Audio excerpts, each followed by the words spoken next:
Boa noite, meus amigos. 20h01. Pedimos aqui desculpa à espiritualidade, esse pequeno atraso, mas que para eles é uma grande diferença, né? Porque eles estão sempre apostos. Nós também precisamos ter essa atenção à nossa chegada à nossa casa, né? Porque é um encontro já programado, né? Que já vem sendo programado para estarmos aqui. Agradecendo a presença de todos que chegaram até aqui, nessa casa tão querida, tão alegre, feliz, né? Porque quando estamos aqui, estamos felizes para aprender, para conhecer, né? Para adquirir sabedoria. E isso nos leva, né, a caminhar com mais segurança. Quando a gente conhece as verdades da lei de Deus, isso faz a gente caminhar na reta, né? Não sair daquele caminho estreito, que é um caminho difícil, mas é o que vai nos levar, né, a um lugar de paz, um dia lá, bem pertinho, né, do nosso Pai, do nosso Mestre querido, esse irmão, que Deus nos enviou, nosso Mestre Jesus.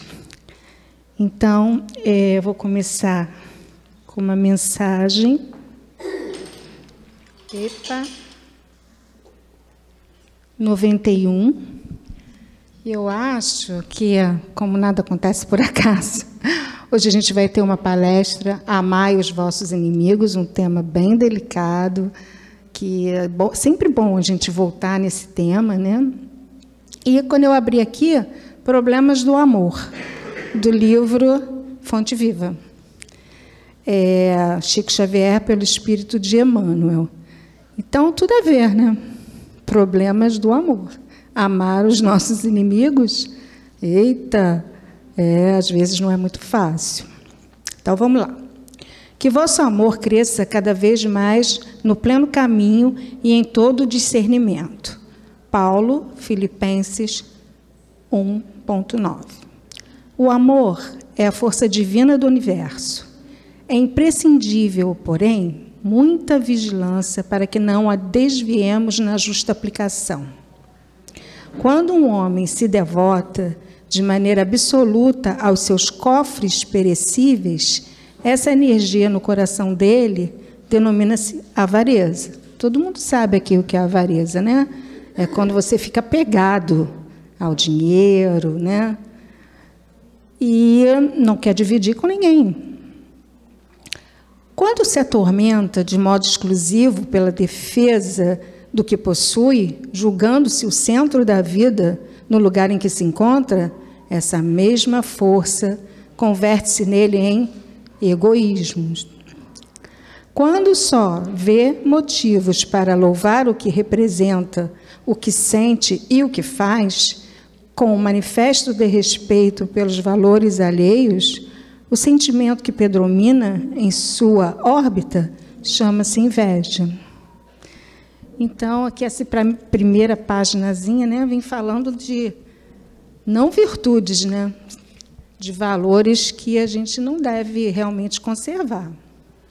Paulo, escrevendo à amorosa comunidade filipense, formula indicação de elevado alcance. Assegura que o amor deve crescer cada vez mais no conhecimento e no discernimento, a fim de que o aprendiz possa aprovar as coisas que são excelentes. Então, tudo está conectado, tudo está em tudo. Através desse fluido que a gente conhece, o fluido cósmico universal, que permeia esse universo, que nos une a todos, saibamos que somos uma unicidade com o nosso Pai e que estamos aqui para dar essa comprovação de que Ele é o caminho, né? Através de Jesus, Ele disse, eu sou o caminho, a verdade e a vida. E Ele também disse, eu e o Pai somos um, não querendo dizer que Ele é Deus, mas que Ele estava aqui a serviço de seu Pai. E nós também aqui estamos, e temos que ter essa consciência, né? Que aqui estamos para também honrar esse Pai, louvar esse Pai, agradecer esse Pai, amar esse Pai através das nossas atitudes. Então, para terminar, Intuamo-nos, pois, para conhecer, eduquemo-nos para discernir. Cultura intelectual e aprimoramento moral são imperativos da vida, possibilitando-nos a manifestação do amor no império da sublimição que nos aproxima de Deus. O que a gente quer, né? O que a gente está buscando, né? Um dia habitar esse mundo próximo a Deus, esse mundo celestial. O que a gente quer? A gente quer asa? Não, mas a gente quer ser anjo, a gente quer angelitude, a gente quer estar pertinho, né? Poder ser recebido por Deus, habitar na mesma esfera que o Cristo, né? E a gente vai chegar lá, porque a gente já tomou a decisão de dar o primeiro passo, que é o aprendizado. Então, que hoje, fechando aqui, atendamos ao conselho apostólico e cresçamos em valores espirituais para a eternidade, porque muitas vezes o nosso amor é simplesmente querer, e tão somente com o querer é possível desfigurar, impensadamente, os mais belos quadros da vida. Então, que possamos refletir, né, e discernir que amor é esse que a gente está praticando, né? Na última palestra foi falado aqui o que é de César e o que é de Deus. Vamos aí seguir aí no caminho de Deus, né? Porque vamos avaliar qual é a qualidade do meu amor, o que eu estou emanando para as pessoas, para mim mesmo. Porque às vezes a gente pratica atitudes, né, que vão também contra a gente também. Então, vamos agradecer a esse Pai maravilhoso.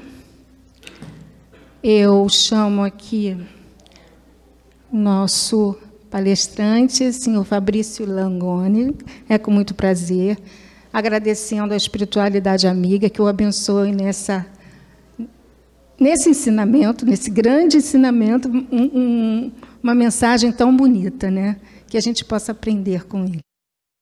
Boa noite a todos. Que a paz do Mestre Jesus possa encontrar lugar nos nossos corações. É sempre um prazer muito grande retornar a esta casa para conversarmos um pouquinho com vocês sobre o Evangelho de Jesus e a doutrina espírita.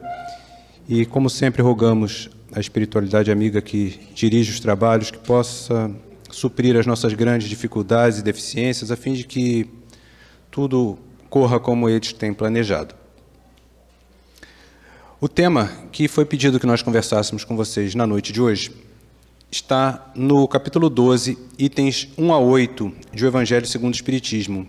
Esse capítulo tem como título Amai os vossos inimigos, e esses itens correspondem a 3 subtítulos: retribuir o bem com o mal, os inimigos desencarnados, e se alguém vos bater na face direita, apresentai também a outra.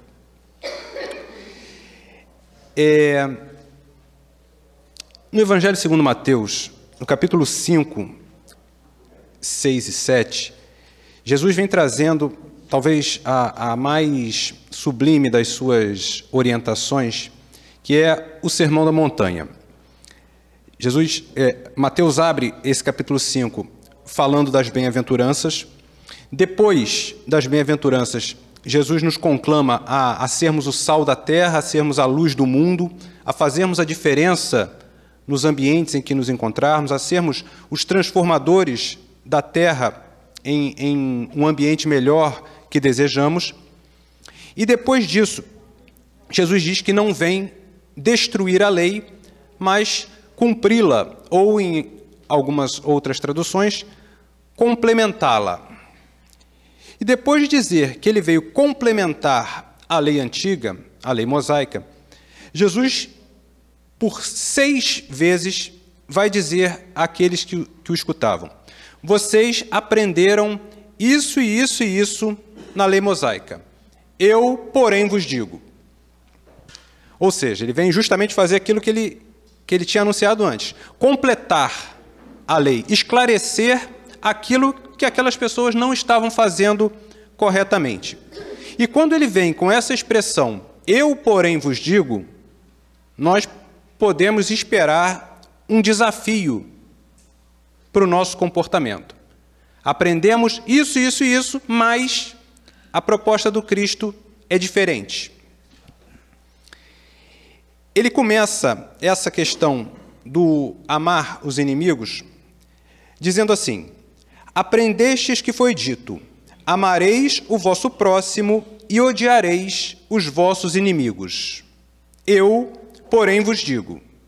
E aí vem o desafio que é o tema da nossa conversa de hoje. Então, aprendestes o que foi dito, amareis o vosso próximo e odiareis o vosso inimigo. Essa era a ideia que os judeus tinham de seguir a lei de Deus.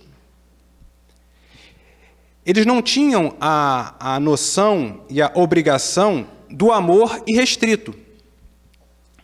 Tanto que o Deus dos judeus era o Deus daquele povo, né? Era o Deus dos exércitos, era o Deus vingativo, era o Deus que aos olhos deles exterminava a nação inimiga.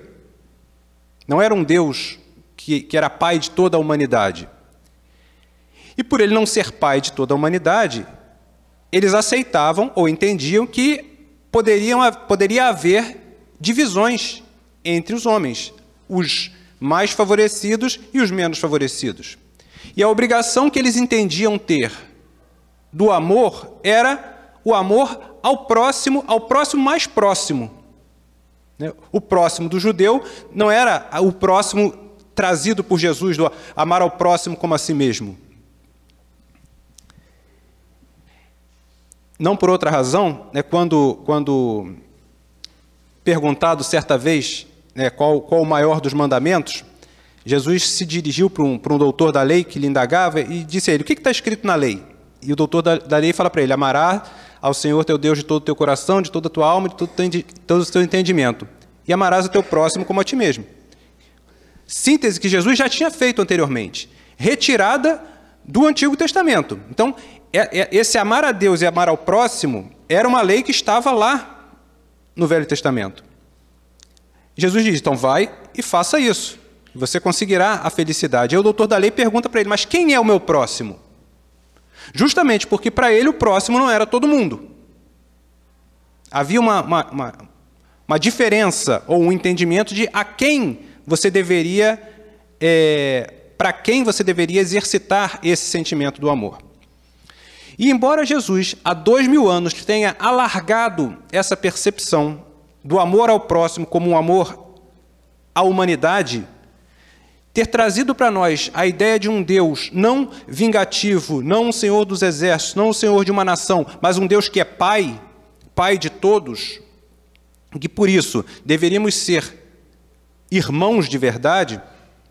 Apesar de tudo isso, 2000 anos depois, nós ainda temos essa dificuldade de enxergar irrestritamente no outro o nosso irmão, irrestritamente no outro o próximo de verdade.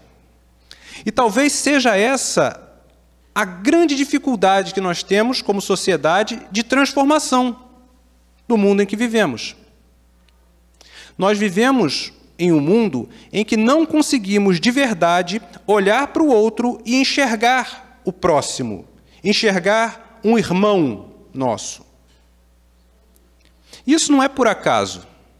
Se nós pararmos para refletir um pouquinho, tentar entender a nossa situação como sociedade, nós vamos perceber que, historicamente, foi sendo construída na mentalidade das pessoas essa ideia da segregação, essa ideia de que há seres humanos melhores do que outros, há seres humanos que são mais merecedores de determinadas coisas do que outras, justamente para justificar os privilégios e as vantagens daqueles que são os mais iguais do que os outros, como dizia uma música antiga.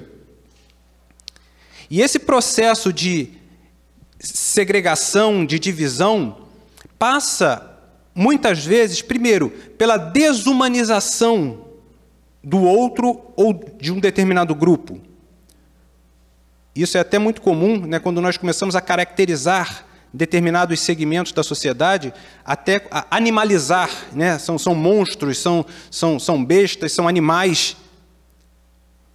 Por quê? Quando você consegue incutir na cabeça de um povo que um determinado grupo é um grupo não tão humano como o outro, é mais animalizado, é mais brutal, é mais fácil você justificar toda e qualquer perseguição a esse grupo.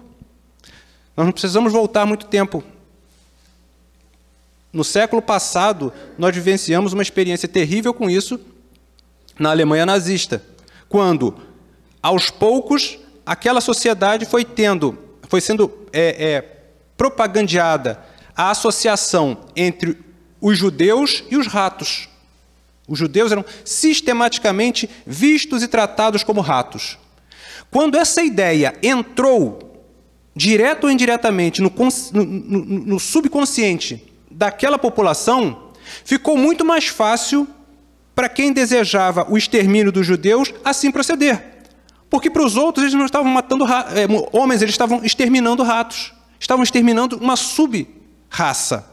Não sei se eu estou me fazendo entender. Isso vale para tudo na nossa sociedade ainda hoje.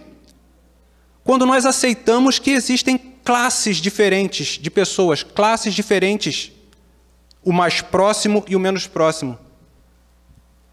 Hoje é um dia bem sugestivo para essa nossa conversa sobre quem é o nosso próximo. Dia 3/7 é o Dia Nacional do Combate à Discriminação Racial. E o nosso país, historicamente, carrega essa mancha, essa marca da segregação e principalmente da discriminação.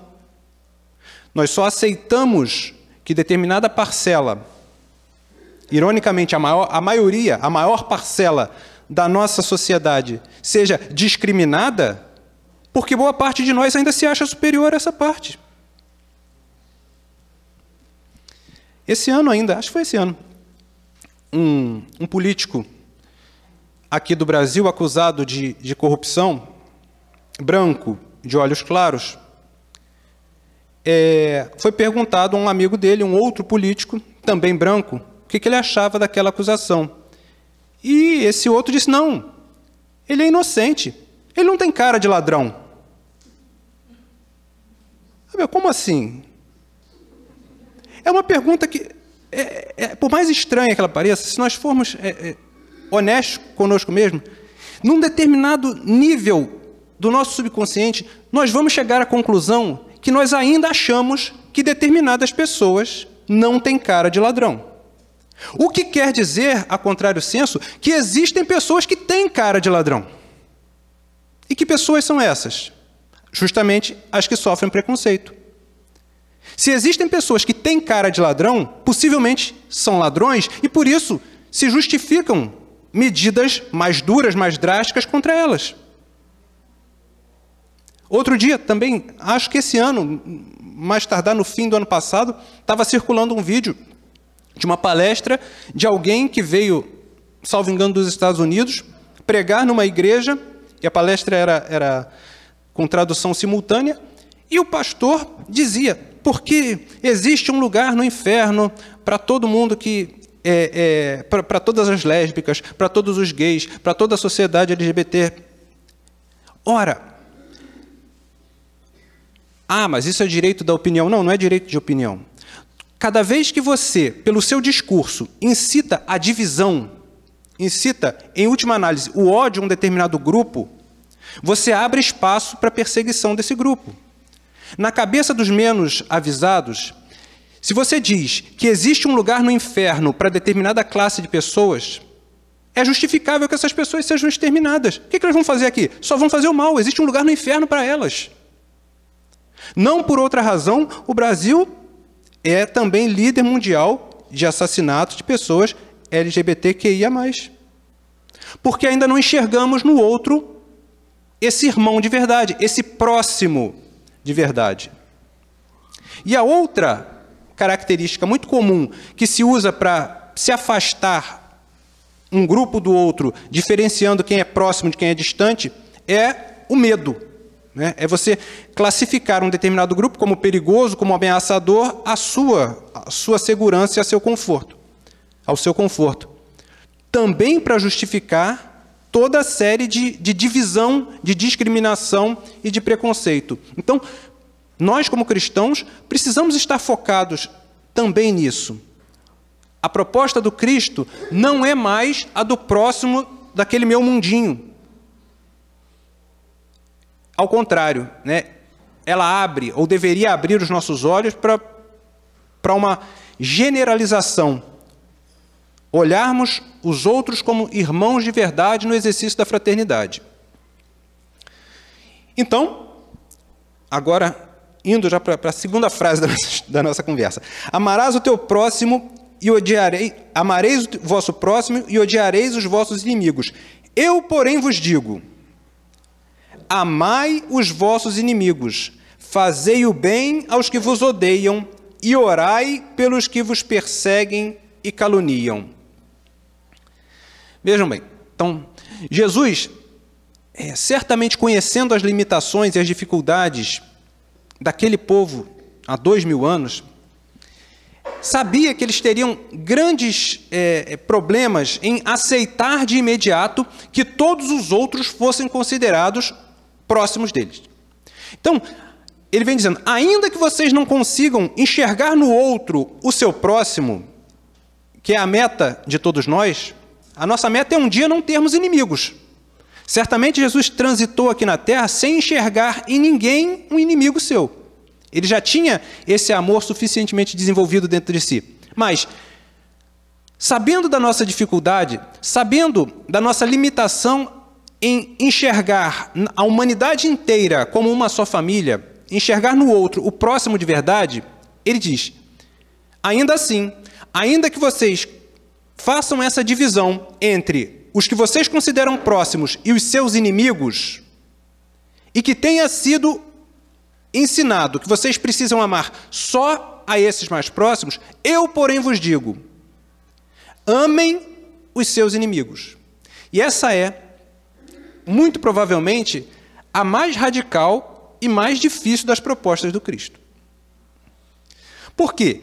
Se já é difícil para nós amarmos na concepção que Jesus tinha dessa palavra, desse sentimento, de verdade, os nossos mais próximos, né? Eu acredito que não seja só eu que tenha dificuldade em amar de verdade os parentes, os amigos mesmo, aqueles que são mais... Porque uma hora ou outra nós nos apresentamos como somos, em realidade, com as nossas dificuldades, com as nossas fraquezas, e eles também. Então, não é fácil esse exercício do amor em família, por exemplo,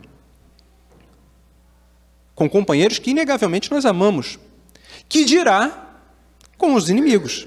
Esse acho que é o desafio supremo. E ele nos recomenda a amarmos esses inimigos, fazermos o bem àqueles que nos odeiam, orarmos pelos que nos caluniam e perseguem. Muito complicada a proposta, né? Mas a mensagem de Jesus e a orientação dele, o convite que ele nos faz de transformação, não é um passeio no parque, né? Não é algo simples. Tem uma palestra, na verdade era uma pregação de um padre católico, salvo engano era do padre Zezinho, que eu escutava muito quando eu era pequeno, minha mãe tinha um disquinho, e eu ficava ouvindo aquela história, e era a história dele, como se ele fosse um jovem, com os problemas de jovem da década de 80, e ele chegava na igreja e começava a conversar com Jesus, na igreja vazia. Chama Meu Cristo Jovem, essa conversa. E ele fala dos problemas do jovem, etc. e tal, e chega num determinado momento, ele se vira para Jesus e diz assim, ser amigo seu é perigoso, você envolve demais e não se contenta com mediocridade. E é verdade, a proposta de Jesus não se contenta com isso, com sermos mornos. Ela é desafiadora, no sentido de realmente nos fazer refletir, nos fazer pensar sobre o que estamos fazendo aqui, entender ainda o quão distante ainda estamos da nossa meta, mas apesar disso, termos a consciência que podemos alcançar essa meta, e a doutrina espírita nos dá essa ideia, né, das sucessivas encarnações nessa construção da nossa perfeição, e a partir daí começarmos. Então, De fato, a proposta de Jesus é desafiadora. Entender a não agressão, a não discriminação, a não segregação, o amor a esses que muitas vezes nos atacam, é muito difícil, muito complicado. Prossegue Jesus. Orai por aqueles que vos perseguem e caluniam, a fim de serdes filhos do vosso Pai que está nos céus, e que faz se levante o sol para os bons e para os maus, e que chova sobre os justos e injustos. Porque, se só amardes os que vos amam, qual será a vossa recompensa? Não procedem assim também os publicanos? Se apenas os vossos irmãos saudardes, que é que com isso fazeis demais que os outros? Não fazem outro tanto os pagãos? Então, ele vem fazer com que aquelas pessoas refletissem que se eles continuassem só amando ao seu grupinho, eles não estariam fazendo nada de diferente daquelas outras pessoas que eles condenavam como pessoas de má vida, que também faziam o bem aos que as agradavam. Então, se a nossa capacidade do exercício do amor se restringir apenas a nossa família, aos que conosco comungam de certos valores, nós não estaremos fazendo mais do que os outros. E nós precisamos fazer mais do que os outros. Por quê? Nas palavras do próprio Mestre, como comentamos no início da nossa conversa, depois de falar das bem-aventuranças, ele disse: vós sois o sal da terra. Nós somos o sal da terra. Nós somos os transformadores da realidade em que vivemos. E ele esclarece: mas se o sal perde o seu valor, não serve para nada, só para ser jogado fora. Vós sois a luz do mundo. Brilhe a vossa luz, para que através das vossas obras os homens rendam graças a Deus. Nós somos, ou precisamos ser, essa luz do mundo.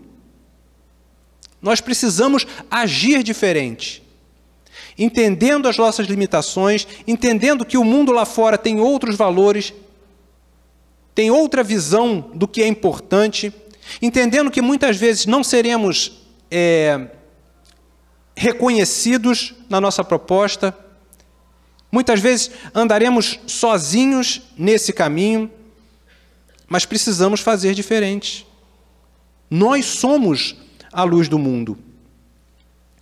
Digo-vos que, se a vossa justiça não for mais abundante que a dos escribas e dos fariseus, não entrareis no reino dos céus. Então vejam, Jesus compara os escribas e os fariseus, os doutores da lei, aqueles que, segundo o entendimento daquela sociedade, se colocavam como exemplos de virtude e de bom comportamento, exemplos de pessoas que seguiam a lei de Deus, segundo o seu entendimento. Jesus diz: se a justiça de vocês não for maior do que a deles, não entrareis no reino dos céus. Significando que não bastava aquele tipo de justiça. Não bastava mais o exterior virtuoso. Era imprescindível a transformação dos sentimentos e a mudança de atitude. Não por outra razão, Jesus os compara a esses doutores da lei, a sepulcros, caiados por fora e cheios de podridão por dentro. Virtuosos na aparência, mas que ainda se negavam à transformação dos próprios sentimentos. E nós precisamos também fazer com que a nossa justiça exceda a justiça dos homens, exceda a justiça que atualmente vigora na nossa sociedade. Nós já sabemos que nem tudo o que já entendemos como necessário para um comportamento ético, para um comportamento que nos possibilite o entendimento do que é bom e do que é mal, e um comportamento e um relacionamento pautado nesse padrão de ética e de moral, nem sempre essas normas éticas estão diretamente transpostas para as normas que dirigem a nossa sociedade.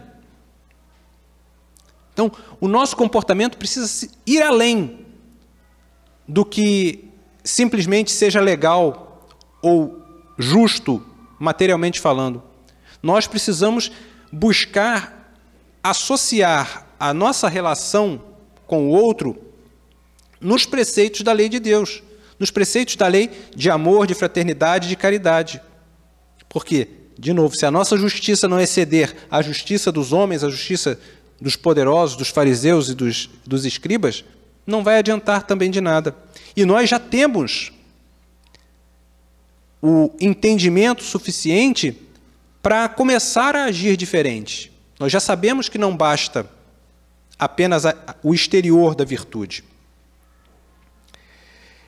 Ele prossegue: se somente amardes os que vos amam, que mérito vos reconhecerá? Uma vez que as pessoas de má vida também amam as que as amam. Se o bem somente fizerdes aos que vô-lo fazem, que mérito vos reconhecerá? Dado que o mesmo faz a gente de má vida.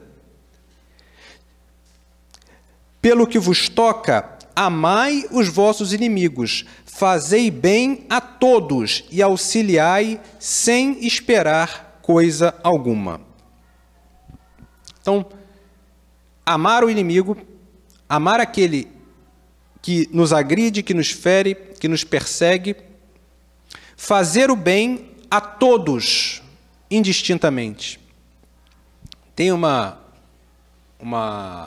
passagem do Evangelho, que ela é do Evangelho segundo o Espiritismo, que ela descreve muito essa gradação do desafio do cristão, né? O primeiro passo nosso é não fazer o mal, né? Não retribuir o mal com o mal. Quando nós conseguimos vencer esse passo, e às vezes é difícil vencer, né? Quando nós conseguimos avançar esse estágio, vem um outro passo. Não desejar que outro faça o mal àquele que nos agride. Porque às vezes nós já não fazemos, mas se aconteceu o mal para ele, né, é a justiça de Deus, né, aqui se faz, aqui se paga. Às vezes a gente até se satisfaz quando aquele que nos agrediu vem a sofrer um revés. Então, primeiro deixar de fazer o mal. Muitos de nós, talvez a grande maioria aqui já consiga fazer isso boa parte das vezes. Depois, deixar de desejar o mal. Depois, fazer o bem àqueles que estão ao nosso redor. E depois, fazer o bem em todas as oportunidades em que se apresentarem para nós. Isso é muito, muito, muito, muito difícil de nós conseguirmos. Então, na reflexão que tem na mensagem do Evangelho, é justamente essa, quando ele vai falando das características do homem verdadeiramente elevado, aquele que já está muito em sintonia com a lei de Deus, é que ele pergunta, ele reflete se não fez o mal a ninguém e depois se fez todo o bem que estava a seu alcance. E é essa a proposta também aqui, fazer o bem a todos, indistintamente. E mais que isso, fazer o bem sem esperar coisa alguma, sem esperar que o outro, a quem nós estamos fazendo bem, retribua, tenha o sentimento de gratidão. É complicado, né? Nós somos humanos ainda imperfeitos, né? Nós desejamos, no mínimo, a gratidão do outro, no mínimo, o reconhecimento do nosso esforço em sermos um pouco melhores. Quando isso não vem, né, nós muitas vezes nos retraímos. Quantas e quantas vezes nós encontramos companheiros de caminhada que decidem abraçar um determinado trabalho, um trabalho voluntário, um trabalho no bem, na casa espírita ou fora dela, e que às vezes se afastam e você vai ver por quê? Porque fulano não me reconheceu, não tive Às vezes não é nem vaidade, às vezes é aquela força para o indivíduo continuar, né? Nós ainda precisamos disso. Mas não podemos condicionar a nossa permanência no bem a esse reconhecimento. Porque se nós colocamos no outro, no reconhecimento alheio, a nossa determinação de permanecer no bem, né, o nosso progresso vai estar, de uma maneira ou de outra, condicionado ao comportamento alheio. Então, nós precisamos fazer o bem porque já sabemos que é o correto. Fazer o bem independente do comportamento do outro.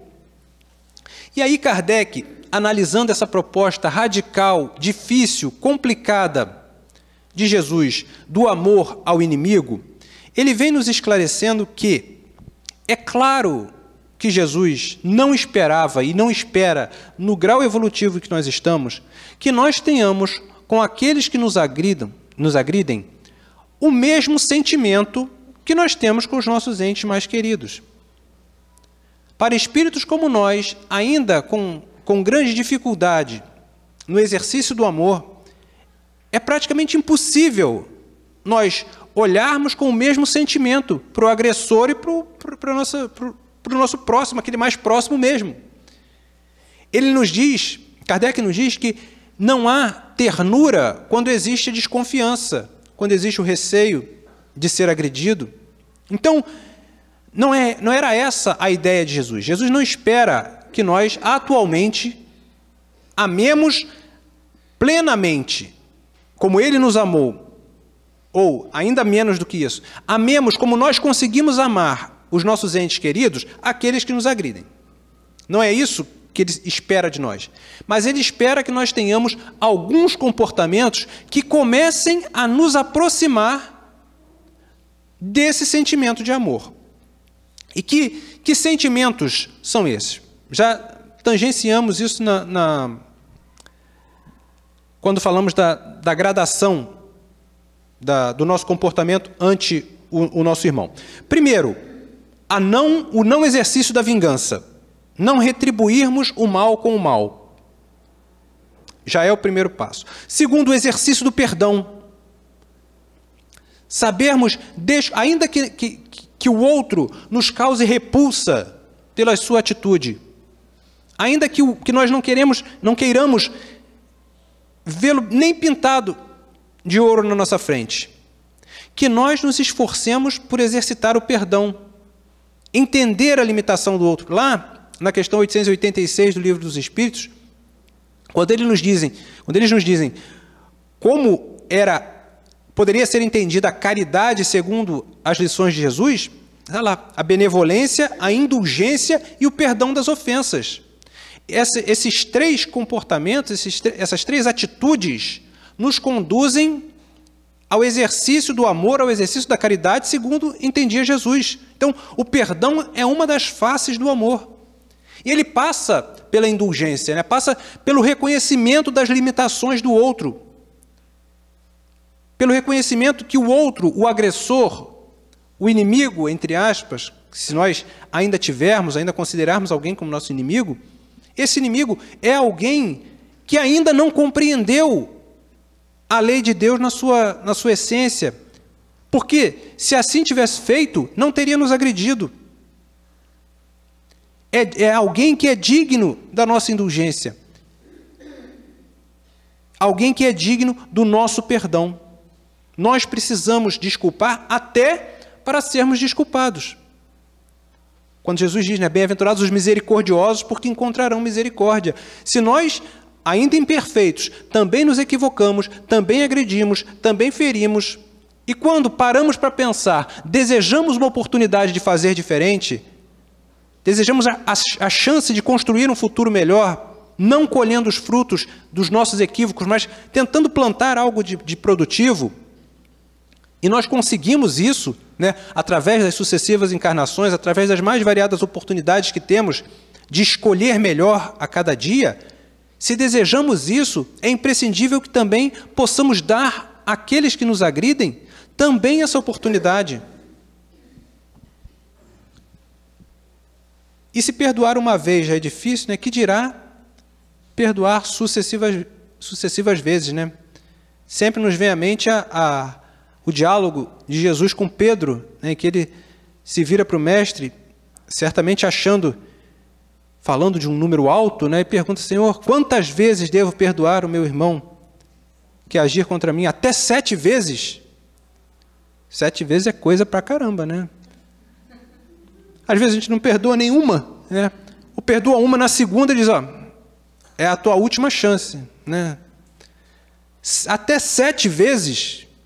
E Jesus diz, não vos digo 7 vezes, mas 70 vezes 7 vezes. Perdoar indefinidamente. É muito difícil. Mas é uma meta, né? Não é algo que a gente vai conseguir. A gente só vai conseguir perdoar indefinidamente quando nós começarmos a perdoar uma vez. Quando nós tentarmos, quando nós pararmos para tentar tirar de dentro de nós aquele comportamento que diz, não, isso é imperdoável, isso eu não consigo perdoar. E às vezes não é nem agressão a nós, né? Às vezes a gente perdoa uma agressão a nós mesmos, mas não perdoa uma agressão a um filho, não perdoa a agressão a um parente. É difícil, né? Mas reconhecermos que é difícil também é um passo para conseguirmos perdoar. Uma vez, não precisa ser amigo, né? Como diz Kardec, você não precisa convidar o outro para jantar, você não precisa receber na sua casa, nessa encarnação, talvez na outra receba, né? Bem pertinho, né? Mas pelo menos não desejar o mal. Eu acho que isso que você falou muito importante. Não é difícil, mas a gente tem consolo de saber que a gente pode perdoar sem precisar mais conviver com aquela pessoa. Sim, sim. Importante o perdão. Sim. Isso. Porque o perdão é é o primeiro passo para um dia nós amarmos de verdade. Também vai perdoar e falar assim, está perdoado, mas eu nunca mais. A gente faz muito isso, né? Mas aí vem um questionamento, né? Será que a gente perdoou de verdade? Quando a gente fala, eu te perdoo, mas some da minha frente. Não sei, né? Tenho dúvidas, né? Tenho dúvidas. Tem uma, falando sobre isso que você falou, né? E talvez não seja um consolo. Uma palestrante há muitos anos contou uma história. Eu não sei se era de um livro do Chico, não sei de onde era.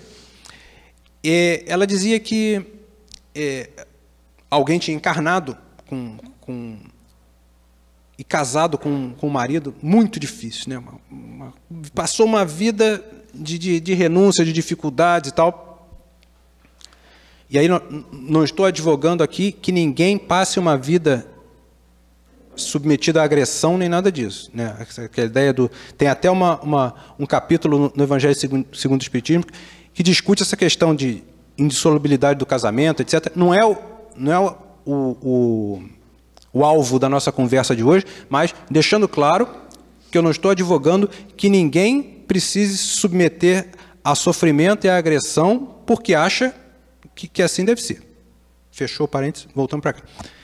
E ela entendia que ela precisava passar por aquela vida de resignação, aguentando aquela figura dentro de casa. Aí ela desencarna, né, e volta, né? Graças a Deus eu consegui passar por essa etapa, né? Carreguei aquela mala sem alça uma encarnação inteira. Aí chega na espiritualidade e vai lá programar a próxima encarnação. E aí na próxima encarnação ela vê lá que vai junto com ela de novo fulano de tal. Mas como assim, né? algum erro, né? Algum equívoco. E aí é dito para ela, não, na primeira vez você aprendeu a suportar, agora você encarna para aprender a amar de verdade. É um pouco desanimador, né? Eu já tinha até me esquecido dessa história, mas você me fez lembrar. E aí eu tenho que dividir o meu desânimo com vocês. Dizem também, né, que o nosso maior inimigo hoje é o nosso parente mais próximo. Muitas vezes. Muitas vezes nós encarnamos em família, em boa parte das vezes, pelos laços que nós construímos. Laços de amor e laços de dificuldade. Né? Aquele parente com o qual nós temos grandes relações de fraternidade de verdade, possivelmente é um espírito que tem afinidade conosco. Mas, por misericórdia divina, por entender que nós precisamos construir laços positivos com todos, e sabendo que se dependesse de nós, muitas vezes, instintivamente, nós repeliríamos um determinado companheiro que se equivocou muito conosco, ou com o qual nós nos equivocamos muito em vidas passadas, a providência divina muitas vezes acha por bem que esses dois sejam colocados no mesmo núcleo familiar para aprenderem a desenvolver o amor. Então, nem sempre os espíritos na mesma família material, família física, são espíritos do mesmo grupo familiar espiritual. Mas certamente são espíritos que têm alguma relação, positiva ou não. Bom, a essa altura do campeonato, nós já chegamos à conclusão que não vai dar tempo de nós falarmos sobre tudo que deveríamos, que é um erro grave, né? Salvo se ficarmos aqui até 10h30 da noite, que aí eu que estarei construindo inimigos aqui nessa encarnação. Mas a conversa caminhou para um lado interessante dessa questão do perdão e do não desenvolvimento do perdão e do que isso acarreta para a questão justamente do segundo item, que são os inimigos desencarnados. Porque se nós não aprendemos a perdoar enquanto estamos aqui na Terra, nós levaremos essas desavenças, essas inimizades para o mundo espiritual. Jesus já tinha orientado, né? Esforçai-vos por buscar a conciliação enquanto estiveres com o inimigo a caminho. É muito mais fácil nós resolvermos, embora seja difícil na nossa perspectiva, as nossas desavenças enquanto estamos aqui encarnados, do que depois no mundo espiritual, onde nós vamos nos recordar de outras histórias, provavelmente com aquelas mesmas pessoas. Ou ainda, quando um desencarna e o outro não desencarna, e esse laço de inimizade permanece. E aí nós vemos tantos e tantos processos obsessivos pela falta do desenvolvimento do amor, né? A obsessão, né, muito resumidamente, né, essa ação, né, constante de um espírito sobre um encarnado, no intuito de prejudicá-lo de alguma forma, ela é fruto justamente do não exercício do amor. Quando a obsessão tem essa característica, né, da vingança, da retribuição da ofensa recebida por outra. E a espiritualidade amiga vem nos esclarecendo que a única forma de nós resolvermos essa questão da obsessão, da influência que nós recebemos quando nos conectamos com esses companheiros em desequilíbrio do mundo espiritual, é exercitarmos o amor, exercitarmos a caridade, é nos aproximarmos pelo nosso comportamento dos bons espíritos e vibrarmos positivamente por esses que nos agridem e, através do nosso comportamento e da mudança de atitude e da oração, aos poucos, irmos saudando esses débitos, essas dívidas, porque nos dizem os Espíritos, né, por mais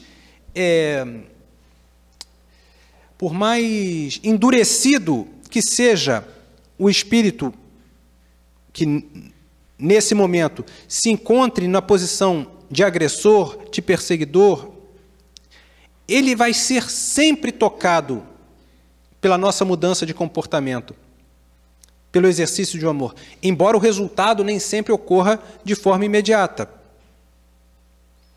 No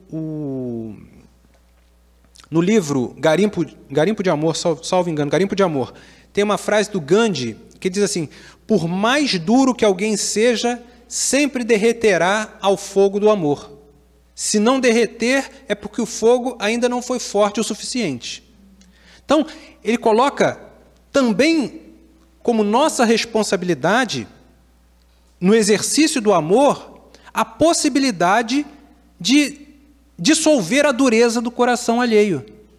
É claro que essa transformação do outro depende dele. Não somos nós que iremos transformar ninguém, mas nós podemos dar a ele as ferramentas necessárias para essa transformação. Ou pelo menos demonstrar que de nossa parte aquele débito está resolvido.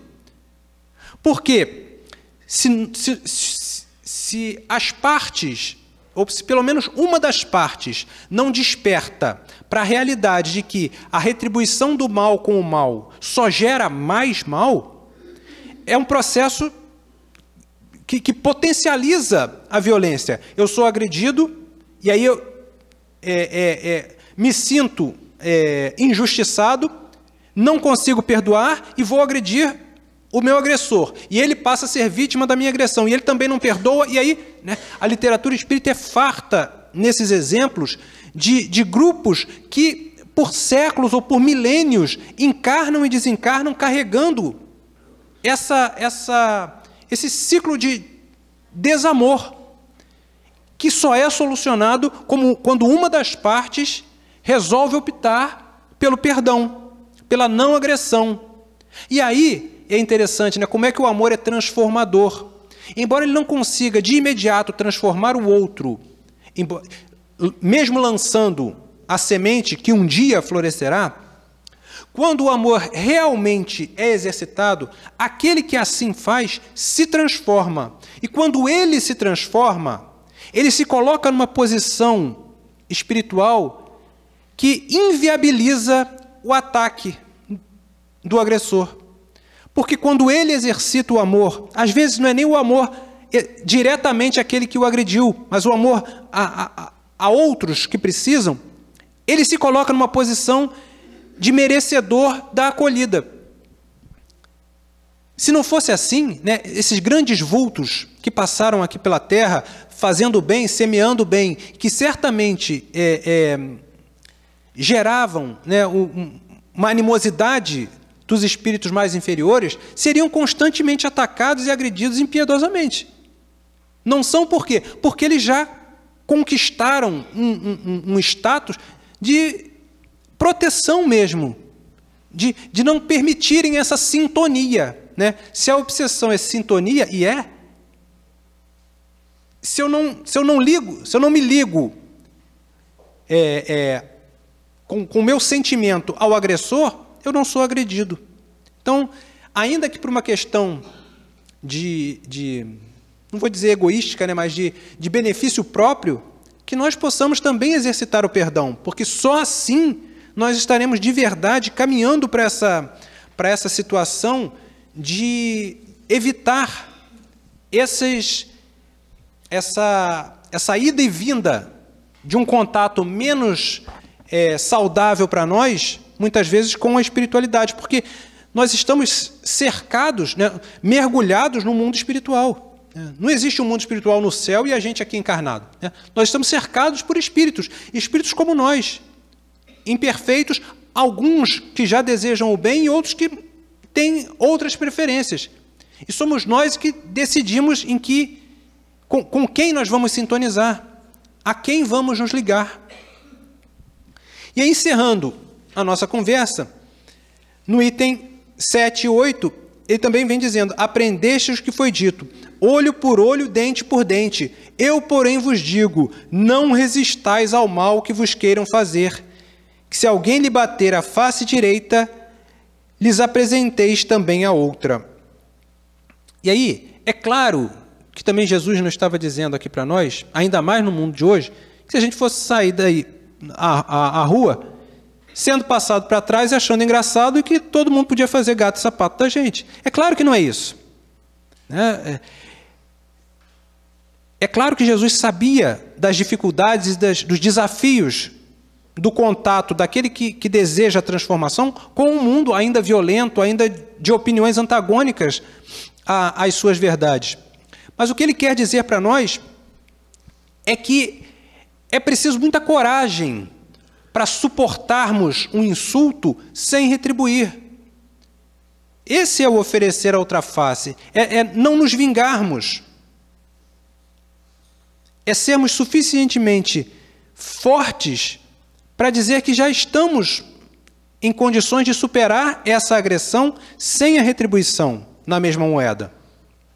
Esse o dar a outra face. Não nos colocarmos como cordeiros para serem imolados, né, ante a ferocidade do mundo. Não é essa a ideia. Senão, não teria mais cristão por aí, né, se fosse todo mundo se submeter a todos os ataques. Não, como nos diz Emmanuel, né, já repetimos isso aqui várias vezes, quando Jesus nos envia como cordeiros em meio de lobos para transformarmos o mundo, é para sermos, como ele diz, cordeiros embaixadores, como aqueles que, pelo nosso comportamento, pela nossa atitude, pela nossa visão diferente de mundo, nós consigamos, pouco a pouco, transformar o ambiente que nos cerca. E aí, quando nós conseguirmos isso, quando conseguirmos não revidar o mal com o mal, quando conseguirmos não desejar o mal ao outro, perdoar de verdade, ficarmos contentes com o bem que suceda àquele que nos agrediu, nós estaremos começando a nos aproximar dessa proposta de amar os nossos inimigos.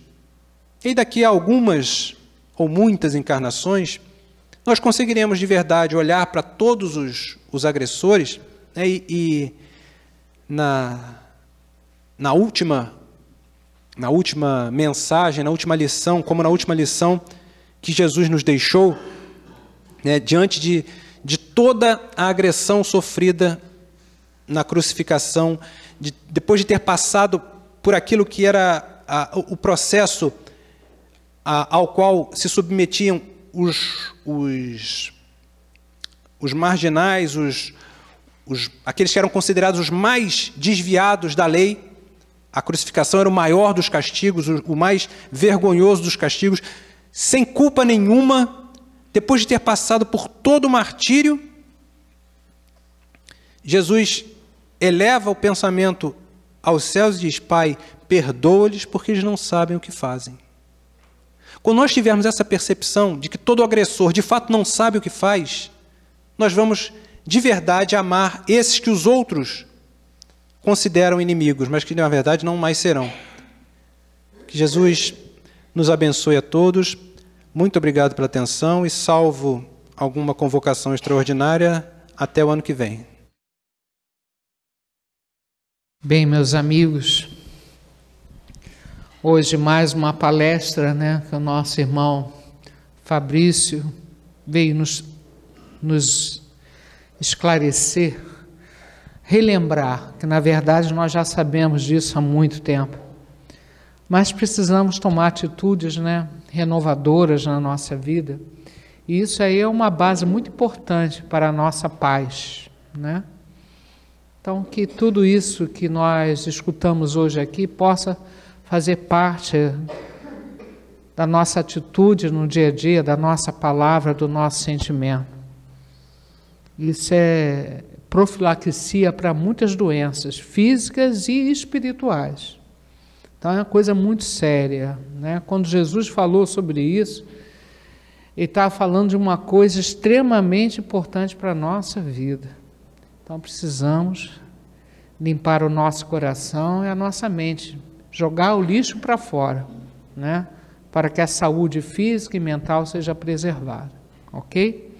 Então vamos lá, vamos fazer esse contato, né, com essa espiritualidade maravilhosa, superior, que está sempre ao nosso lado, nos orientando, torcendo por nós.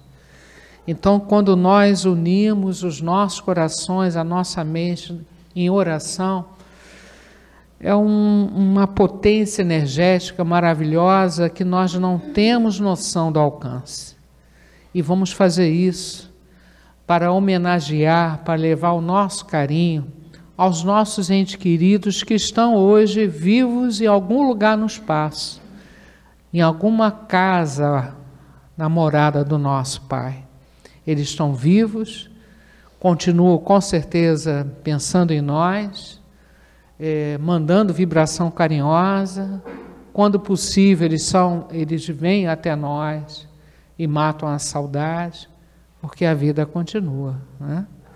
Então vamos orar por todos os nomes que nós colocamos na caixinha de prece, todos os nomes que estão no nosso coração e na nossa mente, que todos esses irmãos, muitos deles aqui presentes nessa casa, muitos que nós não conhecemos, todos recebam nesse momento esse abraço da espiritualidade superior, né?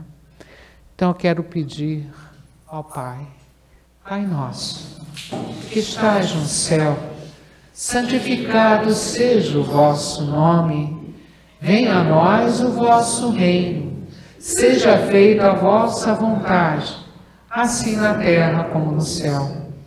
O pão nosso de cada dia nos dai hoje, perdoai as nossas ofensas, assim como nós perdoamos os nossos ofensores, mas não deixeis cair em tentação, livrai-nos de todo mal, que assim seja. Ó Pai de infinita misericórdia, nós queremos que a nossa oração se transforme em flores, a serem distribuídas a todos esses irmãos com muito carinho, para que eles se sintam abraçados, se sintam homenageados, sintam que esse amor não terminou com a morte do corpo, pelo contrário, esse amor só cresce. Então todos eles sejam estimulados a seguir o caminho apontado por Jesus e alcançar a paz e a felicidade no plano espiritual. Que assim seja, graças a Deus. E nós precisamos irradiar, nós temos essa capacidade de irradiar, de mandar um pensamento que seja uma coisa boa, é o que nós estamos fazendo aqui. Que muitas das vezes, quando nós pensamos no inimigo e pensamos em coisa ruim, nós estamos irradiando também, mas não estamos irradiando coisa boa, né? Então vamos aprender esse caminho da irradiação do amor. Porque quando eu gero alguma coisa dentro de mim, eu primeiramente estou me contaminando desse amor, dessa energia bonita, né? Para depois eu colocar para fora. E isso nos auxilia nas nossas células, na nossa parte hormonal. A medicina está avançando muito, explicando profundamente a diferença da fé, a diferença do pensamento. Isso a ciência, até através de ressonância magnética, estão vendo, né, o fluxo sanguíneo mudar quando a pessoa está com determinados sentimentos ou está em oração. A medicina está avançando muito, comprovando aquilo que o nosso mestre amado nos ensinou, que é importante amar, é importante ser bom, é importante estarmos em harmonia com as leis divinas. Então, nesse momento, nós estamos gerando muita coisa boa em nosso coração, nós estamos colocando o nosso lado melhor para fora, e com isso somando cada um de nós aqui nessa energia salutar. Nós vamos transformar uma grande esfera de luz, de harmonia, que vai espalhar essa energia em torno de nós. A começar pelos nossos lares, né? O nosso lar é um grande laboratório da nossa vida. Vamos pensar nas pessoas que lá estão, que estão precisando de carinho, estão precisando dessa energia que parte dessa casa, do nosso coração. Todos os endereços da nossa caixinha de radiação, uma equipe vai em direção a esses lares, levando a intuição, a orientação, aquilo que eles precisam. No nosso ambiente de trabalho, que haja mais paz, mais harmonia. Na nossa comunidade, nosso Rio de Janeiro, e vai se espalhando até onde a nossa energia puder chegar, né? Então, que Deus possa estimular essa energia que parte daqui desta casa, aumentá-la, fazer ela chegar a lugares que a gente nem imagina, mas aonde precisar dessa luz, que Jesus esteja presente, harmonizando, orientando os nossos irmãos. Que assim seja, graças a Deus. E nós temos também a parte que nós pedimos saúde, né? Mais do que nunca, todo o Evangelho de Jesus é uma prescrição de um remédio salutar para a nossa saúde. Vocês concordam com isso? Tá, o remédio mais importante que nós precisamos está ali no Evangelho. Então, o Evangelho nós temos que estudar, nós temos que fazer o culto do Evangelho em casa, para que as energias boas estejam ao nosso lado, não é isso? Então, nesse momento, no momento que estamos vivendo no mundo, um momento de muita agitação, precisamos nos alinhar com as energias do bem, precisamos nos alinhar com as energias de Deus, nosso Pai, de infinita misericórdia, para que possamos levar a vida com certo equilíbrio, superando as dificuldades, né? A doença, a dor ainda fazem parte do nosso mundo e precisamos encará-la como uma grande educadora de sentimentos, né? Então nós temos aqui pedido especial no Hospital Souza Aguiar, na enfermaria 301, leito 3, a nossa irmã Cléia Maria de Araújo. A nossa irmã, ela teve uma queda, quebrou o fêmur, está no hospital. Que ela tenha muita paz, muita harmonia, que a espiritualidade esteja ao lado dela, para que ela supere esse momento e que essa operação dela seja agilizada, porque a gente sabe que o hospital público é bem complicado. Então, que Deus possa ajudar a nossa irmã Cléia Maria com muito carinho. E também aqui nós temos o pedido do nosso irmão Ícaro Antônio de Andrade Passos. Ele está na UTI 2, cama 12, Miguel Couto, no Ser Lebron. Moratória, Senhor. Ajude o nosso irmão Ícaro no melhor para ele, envolvendo ele numa energia muito bonita, muita paz, que o espírito dele seja fortalecido, né? Com a graça de Deus. Vamos, Jesus, passear na minha vida. Quero voltar aos lugares em que eu estive só. Quero voltar lá contigo, vendo que estavas comigo. Quero sentir teu amor a me igualar. Cura, Senhor, onde dói. Cura, Senhor, bem aqui. Cura, Senhor, onde eu não posso ir. Cura, Senhor, onde dói. Cura, Senhor, vem aqui. Cura, Senhor, onde eu não posso ir. Pai de infinita bondade, derrame essa luz sobre todos nós aqui presentes, para que possamos limpar um pouco a nossa mente, o nosso coração, de qualquer sentimento que não seja legal. Estamos nessa casa aprendendo um pouquinho do Evangelho de Jesus e trazendo um pouco dessa harmonia para a nossa mente. Nos ajude e nos traga saúde, que as águas do ambiente sejam fluidificadas, que todos os endereços que nós colocamos na visita médica ali na caixinha, esses endereços sejam visitados pela equipe médica da casa, e que desta forma todos nós sejamos protegidos e abençoados, Senhor, pelos irmãos que estão pela rua, nos hospitais, nos asilos, orfanatos, prisões, muita gente necessitada na nossa terra escola querida.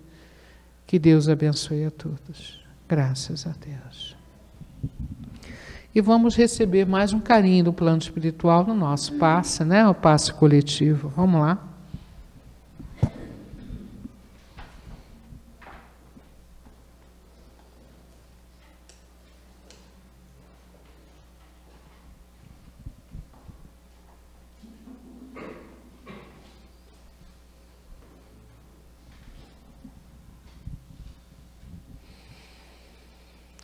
Possamos pedir ao plano espiritual que os nossos centros de força sejam alinhados, harmonizados, né?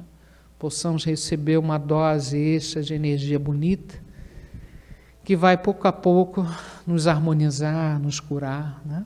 Depende muito da nossa mente. Então a nossa mente agora está numa ligação forte com Jesus, com o nosso Pai Celestial, com Maria de Nazaré, né? Luz do mundo, amor maior, por toda a terra, por todos nós, vem do alto, derrama paz e nos eleva ao Pai, querido amigo, consolador, desvenda na terra ciência do amor e sempre comigo por onde eu for, transforma espinhos em hinos de amor, luz do mundo, amor maior, por toda a terra, por todos nós, vem do alto, derrama paz e nos eleva ao Pai, querido amigo, consolador, desvenda na terra ciência do amor e sempre comigo por onde eu for, transforma espinhos em hinos de amor. Ó Pai de infinita bondade, misericórdia, Senhor Jesus, nosso amigo de todas as horas, nossa Mãe Santíssima, mentores da casa, todos os trabalhadores do plano espiritual, um trabalho muito bonito. Gratidão, só agradecer por tanto benefício distribuído aqui a cada um de nós, nos fortalecendo para a nossa batalha, o nosso caminho de reforma íntima aqui na Terra, que é trabalhoso e é necessário, é para isso que nós reencarnamos, né? Então, nosso agradecimento, pedindo pelos nossos lares, por todos vocês que aqui estão, dos dois lados da vida, né? Pedindo que essa luz imensa abençoe a nossa terra escola querida. Obrigado, Senhor, por essa noite de paz, de harmonia. Graças a Deus.